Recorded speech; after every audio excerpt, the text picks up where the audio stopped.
الحمد لله وحده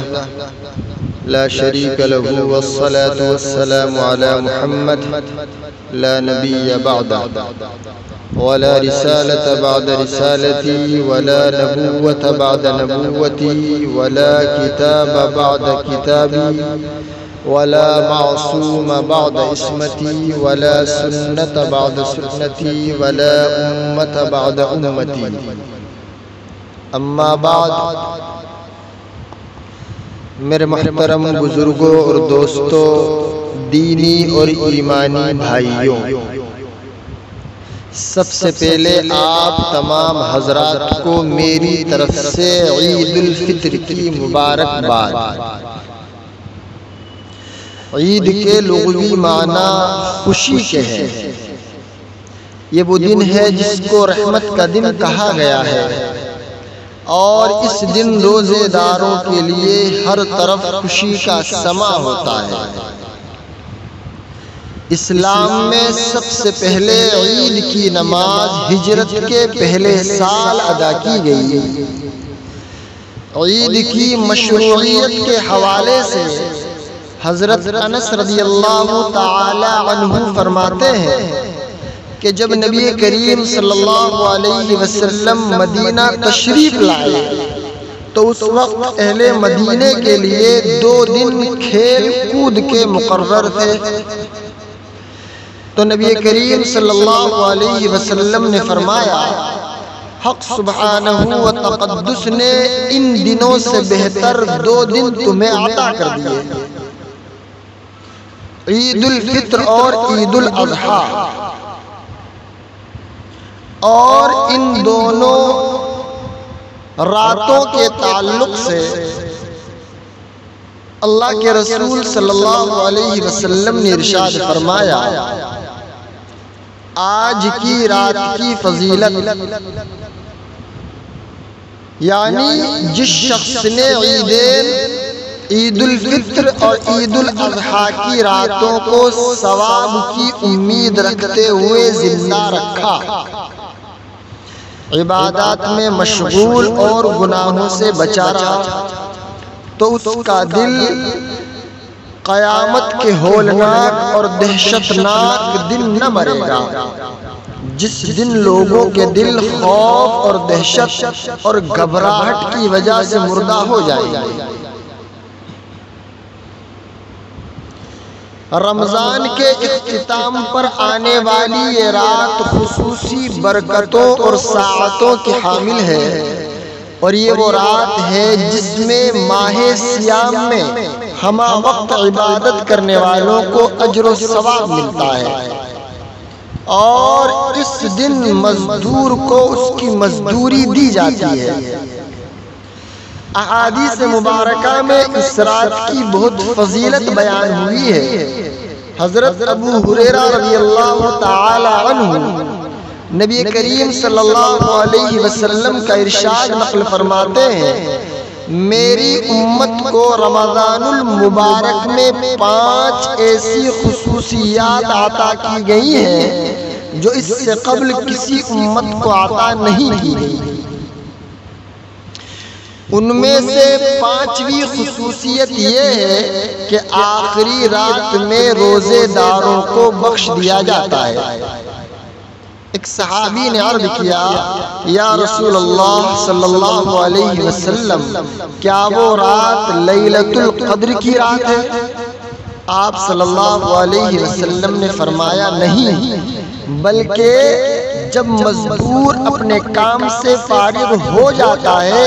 تو اسے پورا اجر دے دیا جاتا ہے۔ اس آخری رات سے مراد عید الفطر کی رات ہے، اس لیے کہ اس رات روزے کا عمل ختم ہوتا ہے، اور اسی رات روزے داروں کو ان کے اعمال کا اجر و ثواب مل جاتا ہے۔ عید الفطر کی رات جیسے فضیلت والی رات ہے، اسی طرح اس کے دن کی بھی بہت فضیلت آئی ہے اور یہ دن دعاؤں کی قبولیت کا دن ہے۔ حضرت انس بن مالک رضی اللہ تعالی عنہ سے روایت ہے کہ رسول اللہ صلی اللہ علیہ وسلم نے فرمایا جب عید الفطر کا دن ہوتا ہے تو اللہ جل جلالہ وعم نوالہ اپنے بندوں پر اپنے ملائکہ کے سامنے فخر کرتے ہیں اور انہیں مخاطب کر کے فرماتے ہیں اے میرے فرشتوں، اس مزدور کی جزا کیا ہے جس نے اپنے ذمے کا کام پورا کر دیا؟ فرشتے عرض کرتے ہیں کہ اے ہمارے پروردگار، اس کی جزا یہ ہے کہ اس کی مزدوری اسے پوری دے دی جائے۔ اللہ تعالیٰ جواب دیتا ہے کہ اے میرے ملائکہ، میرے ان بندوں نے اپنا وہ فرض ادا کیا جو میں نے ان پر عائد کیا تھا، پھر اب یہ گھروں سے عید کی نماز ادا کرنے اور مجھ سے گڑ گڑا کر مانگنے کے لیے نکلے ہیں۔ مجھے قسم ہے میری عزت اور میرے جلال کی، میرے کرم اور میری بلند شان کی اور میری بلند مقام کی، میں ان کی دعائیں ضرور قبول کروں گا۔ پھر اللہ جل جلالہ وعم نوالہ اپنے بندوں کو مخاطب کر کے فرماتے ہیں جاؤ، میں نے تمہیں معاف کر دیا اور تمہاری برائیوں کو بھلائیوں سے بدل دیا۔ نبی کریم صلی اللہ علیہ وسلم نے فرمایا پھر وہ عیدگاہ سے اس حالت میں پلٹتے ہیں کہ ان تمام کے تمام کو معاف کر دیا جاتا ہے۔ میرے محترم بزرگوں اور دوستوں، میرے بھائیوں، میرے عزیز دینی اور ایمانی بھائی، اب یہاں پر ایک چیز یہ ہے کہ اللہ نے ہمیں معاف تو کر دیا، اب ہم اپنی زندگی کا کم از کم محاسبہ کریں کہ ہماری جو زندگی ہے ہم نے کیا واقعی روزے اس طرح رکھے کہ اللہ ہمیں معاف کر دے؟ کیا ہم نے روزے اس انداز سے رکھے کہ اللہ واقعی ہمیں معاف کر دے، یا بس ایسے ہی ہم نے وقت گزاری کے لیے رکھ لیے؟ اگر نہیں میرے محترم بزرگوں اور دوستوں، تو عید کا ہر دن ہم سے سوچنے کا مطالبہ کرتا ہے کہ اپنے حال اور اپنے اعمال کے پیش نظر کیا واقعی آپ کو خوشی منانے کا حق ہے؟ عید الفطر میرے محترم بزرگوں اور دوستوں در حقیقت رمضان کے تربیتی کورس میں کامیابی کا ایک انعام ہے، اسی لیے حدیث میں اس کو یوم الجائزہ یعنی انعام کا دن قرار دیا گیا۔ لہذا یہ دن ہم سے جائزہ لینے کا تقاضا کرتا ہے کہ ہم نے اعمال اور اخلاق کے اس تربیتی کورس میں کیا واقعی کامیابی حاصل کی؟ کیا واقعی اللہ تعالیٰ کے ساتھ ہمارے تعلق میں کچھ اضافہ ہوا؟ ہم اللہ کے قریب گئے؟ کیا ہم نے بندوں کے حقوق کو پہچاننا شروع کر دیا؟ کیا ہمارے دل میں امانت، دیانت، ضبط نفس یہ تمام جذبات پیدا ہوئے؟ کیا ہم نے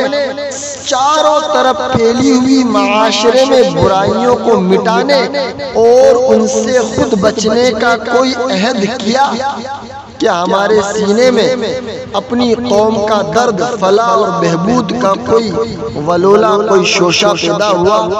کیا ہم نے آپس کے جھگڑوں کو مٹا کر اس طرح متحد ہونے کا ارادہ کیا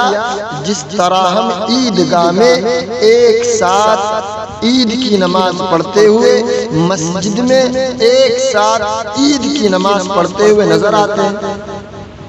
اگر نہیں میرے محترم بزرگوں اور دوستوں، ہم تمام کو اپنا محاسبہ کرنے کی ضرورت ہے اور اللہ تعالیٰ سے دعا کرنے کی ضرورت ہے کہ یا اللہ تو ہمارے حال پر رحم کا، کرم کا، عافیت کا معاملہ فرما۔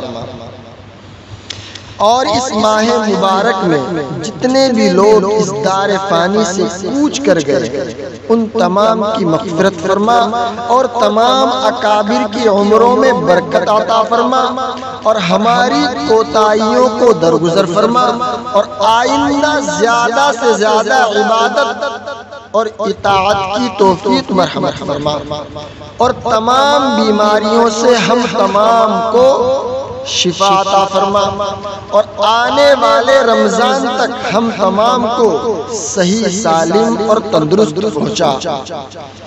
اس دن میرے محترم بزرگوں اور دوستوں، عید الفطر کے دن کچھ آداب ہیں، جیسے عید کی رات میں عبادت کا اہتمام کرنا ہے، مسواک کرنا ہے، غسل کرنا ہے، خوشبو لگانا ہے، اچھے کپڑے پہننا ہے، عید کی نماز سے پہلے کوئی نفل نماز نہیں پڑھنا ہے، عید کی نماز سے پہلے صدقہ فطر کو ادا کرنا ہے، عید کی نماز سے پہلے کوئی میٹھی چیز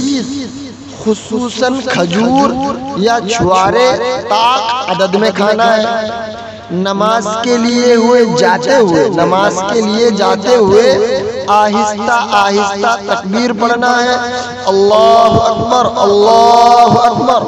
لا الہ الا اللہ واللہ اکبر وللہ الحمد۔ عید کی نماز کے لیے آذان اور اقامت نہیں کہنا ہے۔ خطبے کے وقت امام کا لوگوں کی طرف متوجہ ہونا اور لوگوں کا اپنی اپنی جگہ پر بیٹھے رہنا ہے۔ امام کا خطبے میں لوگوں کو صدقہ فطر کے مسائل بتانا ہے۔ اور بھی میرے محترم بزرگوں اور دوستوں، عید الفطر کے تعلق سے مستحب اعمال ہیں، جیسے بال بنوانا، حجامت کروانا ہے، ناخن کاٹنا ہے، مسواک کرنا ہے، غسل کرنا ہے، نئے یا کم از کم تمام کپڑوں میں ہمارے پاس جو سب سے اچھے کپڑے ہوں، صاف اور ستھرے، ان کو پہننا ہے، خوشبو لگانا ہے، عیدگاہ جانے سے پہلے طاق، کھجوریں یا میٹھی چیز کو کچھ کھانا ہے، صدقہ فطر ادا کرنا ہے، عیدگاہ کی طرف جلدی جانا ہے، عیدگاہ کی طرف پیدل جانا ہے، راستے میں نے ابھی تکبیر بتائیں ان کا ورد کرنا ہے، ایک دوسرے کو مبارکباد دینا ہے، ایک راستے سے جانا ہے، دوسرے راستے سے آنا ہے، یعنی راستہ بدل کر واپس آنا ہے۔ دعا کریں میرے محترم بزرگوں اور دوستوں، حق سبحانہ و تقدس ہم تمام کو صحیح معنی میں اپنے حکم اور رسول اللہ صلی اللہ علیہ وسلم کے طریقے پر زندگی گزارنے کی توفیق مرحمت فرمائے، آمین ثم آمین۔ تمام عالم اسلام کو عید المبارک صحیح ڈھنگ سے ادا کرنے کی، منانے کی توفیق مرحمت فرمائے، اور تمام عالم میں سے جو یہ کرونا وائرس ہے اس کو رفع اور دفع فرمائے، آمین ثم آمین۔ وآخر دعوانا الحمدللہ رب العالمین۔